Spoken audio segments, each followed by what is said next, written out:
Reuters reports that the operator of the wrecked Fukushima nuclear plant took the first steps today in the long and hazardous process of decommissioning the facility. They extracted 4 fuel rods from the container for later removal. Tokyo Electric Power Company, known as TEPCO, said it transferred the rods to a steel cask within the same cooling pool. It begins the delicate and unprecedented task of removing 400 tons of highly irradiated spent fuel from the reactor. With me is Arnie Gunderson. He's chief engineer at Fairwinds Energy Education. They try to demystify nuclear power. Thanks for joining me, Arnie Gunderson. Hi, thanks for having me. First of all, can you kind of set things up for us here? Remind us what is going on at Fukushima. They had 4 reactors, and this was the one that wasn't turned on, so you would think that it was the one that would be easiest to deal with. It is the one that's easiest to deal with, which makes this truly frightening because it's such a difficult project. The nuclear fuel is stored in a fuel pool. It's not much different than your swimming pool, except it's 50 feet deep. And at the bottom of the pool are racks where the nuclear fuel is stored. Now, back in 2011, when the plant had an earthquake, the plant shook so violently that almost 4 feet of water sloshed out of the fuel pool. So think about your swimming pool moving sideways so violently that 4 feet of water slosh out of it. So that was the beginning of the problem. The fuel racks at the bottom of the pool were damaged by the earthquake. But then, worse than that, shortly after, the building had an explosion. So the roof fell in on the fuel racks. Now, I used to build fuel racks, and the tolerances are very, very high precision. And if they're damaged if the fuel is in them and the rack is distorted, it becomes extraordinarily difficult to pull the fuel out. Almost like a pack of cigarettes, you can pull the cigarette out pretty easily unless you distort the pack, in which case it becomes really hard. So the problem facing the people at Tokyo Electric on Fukushima Daiichi Unit 4 is that, 1, the rack was distorted by the earthquake, and 2, the roof fell in on what was left and further damaged the rack. And right now they're trying to go in there and get some of the worst fuel rods that were possibly damaged? Well, right now they pulled the easiest fuel rods, the least problematic of the fuel rods. There were about 20 or 30 brand new fuel bundles in there. And new fuel is new iron. It's not brittle. It's very ductile. So they're trying this attempt on the new fuel, which means that it's the least likely to have problems, because it wouldn't have been in a nuclear reactor for up to 4 years. So it's not anywhere near as brittle. So they're practicing this week and perhaps for the next month on these new fuel bundles before moving to the really difficult stuff. How is this different from moving fuel bundles, which TEPCO does all the time? Because it seems like they've taken a lot of extra precautions here. They built an esophagus. They've built this crane mechanism inside the esophagus that's doing all this work. But is that a lot different than regular? Well, and actually they're doing it out at Ison right now, by the way, near you. The Ison nuclear plant is moving fuel. And this is something that is common. Everybody puts their fuel rods out in these pools. This is where you store your spent nuclear fuel all over the place. Correct. So the storage of nuclear fuel and the removal of nuclear fuel from a rack is something that's done. Like you can't say day to day, but certainly on a yearly basis, fuel is moved in a nuclear fuel rack. The problem is maybe threefold. First off, these racks are no longer as designed. They've been beat up by sliding side to side in the earthquake. The second off is that they have rubble in the rack, and the third piece had to do with the building. The building was structurally compromised. It was there was at least 2, if not 3, explosions in the building, so that there was no envelope over top of the fuel pool, and it was exposed directly to the air. So what Tokyo Electric had to do was put in a new crane on the existing old foundation in order to do these fuel lifts, and then they covered it all in essentially a shrink-wrap building that was constructed in the last 9 months or so. The purpose of that building is so that if they break a fuel bundle, the radioactive gases are not released at the ground level, and they run through filters before being released up the stack. So the building is designed as a containment envelope to release radiation up the stack in the event that they break one of those fuel bundles. Is that the worst-case scenario, breaking a fuel bundle? Well, there's 2 worst-case scenarios. First off, though, they have to do this. My problem is really with Tokyo Electric doing it as opposed to it has to be done. The building is structurally compromised, and Unit 4 worse than the others because it has more nuclear fuel in it. So it's not something that can be delayed by 10 years or something like that, because the threat of an earthquake is significant, and in a compromised building, it could really cause a serious radiation release if the building were to collapse. So it's important to move the fuel. There's no doubt about it. But the 2 problems are snapping the fuel as they lift it out.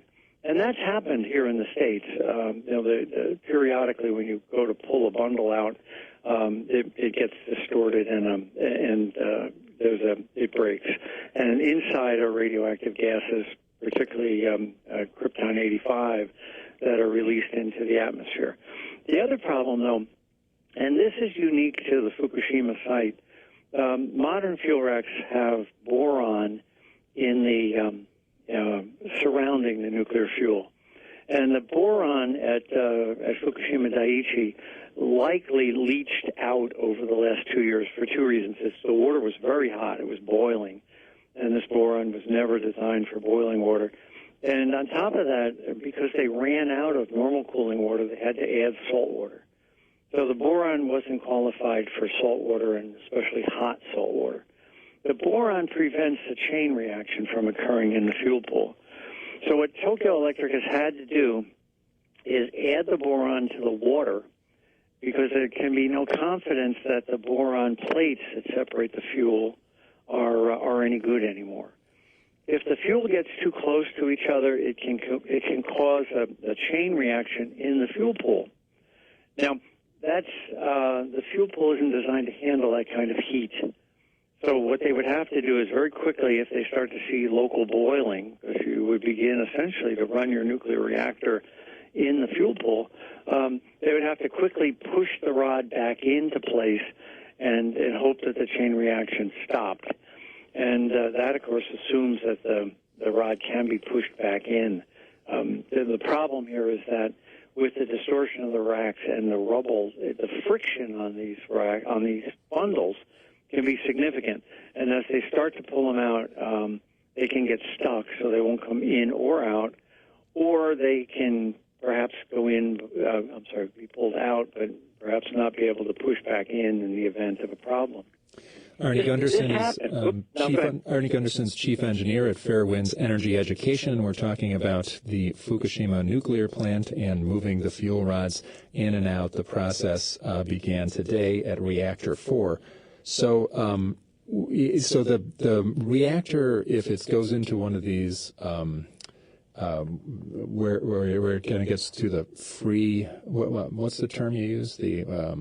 Where inadvertent criticality. That's it. What happens then? Well, the problem in my mind is that Tokyo Electric hasn't thought that through. In my opinion, they should have 2 things. They should have excess boron in liquid form that they could rapidly add into the fuel pool in the event that a chain reaction did occur. And the other thing is they should have a lot of excess water in the event a chain reaction occurs to make up for what could potentially boil off.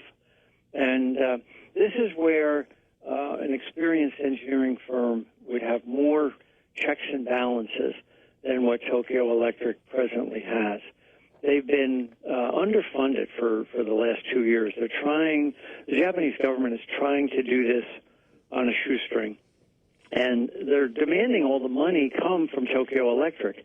So what they've done is they've stripped funds from their other reactors in order to keep funding Tokyo Electric's Daiichi site. But the net effect of that is that they haven't had the right manpower. They haven't had well-paid enough people to attract high-quality people, et cetera. So we're in a situation now where they're trying to do it themselves rather than rely on the international expertise that's out there. Now, I read a quote from Lake Barrett. He's a former U.S. nuclear regulatory person who was involved in 3 Mile Island, and he said that he'd been invited by TEPCO to review their contingency plans, and he found them thorough, and he said, I'm not trivializing what's an important operation, but the technological safety risk of moving the fuel is very, very low, and I believe they're ready to go. I know Lake Barrett. I worked with him back in the 70s, before 3 Mile Island, and he's being paid by Tokyo Electric to make that assessment. And I think you have to keep that in mind. Also, on the 3 Mile Island accident, he was basically the government spokesman, and that quote could have been 20 or 30 years ago as well. But I think the risks are significant, especially with Tokyo Electric doing the work. Like I said at the beginning, it has to be done. This isn't something that should wait a year or 2 or 3. But the unfortunate thing is that I don't think the operator has put in enough contingency management. In the event things go bad, there's not enough contingency there. I was in Tokyo last year, and I got to question Tokyo Electric about the Unit 4 fuel pool. And I found that they were woefully unknowledgeable about the problems that spent nuclear fuel can have. It was in the diet, which is their parliament. And in questioning them eyeball to eyeball, I found their staff to just not appreciate the magnitude of the problem that they were facing. Now, this is a problem that's going to go on for a full year. They anticipate it would take them a full year to get the rods out, and it could take more. They have another, at Kashiwazaki Karyuo, which is their other big nuclear plant. They have 8 nuclear reactors on the Sea of Japan. It experienced an earthquake about 5 years ago, and they never got some of the fuel out of the fuel pool because it was so distorted that they couldn't pull them out. So I think they're going to find the same thing here. They'll pull some bundles that will come easily, and then, they've got to have a plan B in place that when the bundles don't come out, what's the next step? And I think they'll have to create some remote cutting techniques, so the rack would have to be literally cut apart around the nuclear fuel in order to release it so it can be moved. And again, that's one of those areas of expertise that I don't think Tokyo Electric brings to the table. Arnie Gunderson is Chief Engineer at Fairwinds Energy Education. Thanks a lot for joining us and talking about what's going on at Fukushima. We need to get subscribed and get this unity stronger and beat YouTube at their own game. Okay, that's what this is about. Like I say, go to the Remix button, hit the Remix button. That way you'll have this video and keep up with this. Otherwise, YouTube's just going to control us, guys, and it's really bad.